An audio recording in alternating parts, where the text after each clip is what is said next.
Hello everyone, आज हम देखेंगे साइटोस्केलेटन के बारे में। साइटोस्केलेटन दो शब्दों से मिलकर बना हुआ है, साइटो प्लस स्केलेटन। साइटो का मीनिंग होता है सेल और स्केलेटन का मीनिंग होता है स्ट्रक्चरल सपोर्ट या फिर फ्रेम। मीन्स जो सेल को शेप देने का काम करता है। जैसे हमारी बॉडी को शेप देने का काम बोन करती है, ठीक वैसे ही हमारे सेल को शेप देने का काम साइटोस्केलेटन करता है। साइटोस्केलेटन की खोज 1903 में निकोलाई के कोल्सोव ने की थी। साइटोस्केलेटन जो होता है वो हमारे सेल में पाए जाने वाले प्रोटीन फाइबर का नेटवर्क होता है, जो कि सेल को सपोर्ट देता है, स्ट्रेंथ देता है और सेल के शेप को भी मेंटेन रखता है। प्लांट सेल में तो क्या होता है कि सेल वॉल प्रेजेंट होती है, जो कि सेल के शेप को मेंटेन रखती है, बट एनिमल सेल में तो सेल वॉल प्रेजेंट होती नहीं है। तो एनिमल सेल में जो है साइटोस्केलेटन ही होता है, जो कि सेल के शेप को मेंटेन रखता है और उसे स्ट्रेंथ प्रोवाइड करता है। नेक्स्ट हम देखेंगे केमिकल कंपोजिशन, देखेंगे साइटोस्केलेटन का।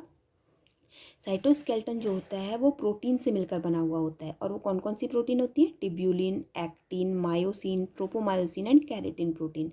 तो इन सारी प्रोटीन से मिलकर के साइटोस्केलेटन बना हुआ होता है। नेक्स्ट हम पढ़ेंगे कंपोनेंट ऑफ साइटोस्केलेटन। साइटोस्केलेटन के 3 कंपोनेंट हैं, microtubule, microfilament and intermediate filament. तो फर्स्ट है माइक्रोट्यूब्यूल। माइक्रोट्यूब्यूल जो होता है ये थिकेस्ट फॉर्म ऑफ साइटोस्केलेटन है, मीन्स ये सबसे मोटा होता है साइज में। ये ट्यूब्यूलिन फाइबर से बना हुआ होता है और इसका ट्यूब लाइक हॉलो स्ट्रक्चर होता है। अब इसके फंक्शन देखेंगे। फर्स्ट है सेल के अंदर जो ऑर्गेनल्स और वेसिकल्स का मूवमेंट होता है वो माइक्रोट्यूब्यूल की हेल्प से ही होता है। सेकेंड है इसका मेकिंग ऑफ स्पिंडल फाइबर। देखिए जो क्रोमोसोम्स होते हैं, तो क्रोमोसोम्स को जो डिवाइड करने वाली थ्रेड होती है उसको हम स्पिंडल फाइबर बोलते हैं। स्पिंडल फाइबर जो होते हैं वो माइक्रोट्यूब्यूल के ही बने हुए होते हैं। नेक्स्ट है सीलिया एंड फ्लैजिला। तो जो सेंट्रियोल्स होता है, सीलिया होता है, फ्लैजिला होता है, वो सब हमारे माइक्रोट्यूब्यूल से मिलकर बने हुए होते हैं। नेक्स्ट है माइक्रोफिलामेंट। नेक्स्ट कंपोनेंट है साइटोस्केलेटन का माइक्रोफिलामेंट।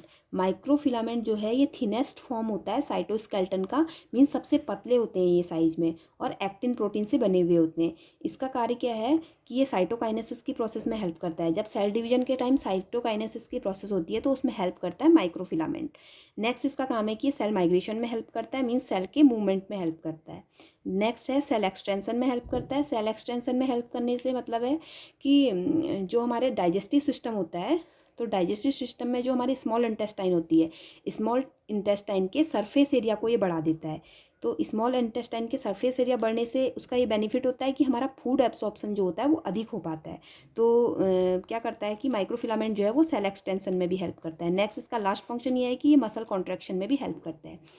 साइटोस्केलेटन का लास्ट कंपोनेंट है इंटरमीडिएट फिलामेंट। इंटरमीडिएट फिलामेंट जो होता है इसका साइज इन बिटवीन होता है माइक्रोट्यूब्यूल और माइक्रोफिलामेंट के, और ये केराटिन प्रोटीन से बने हुए होते हैं।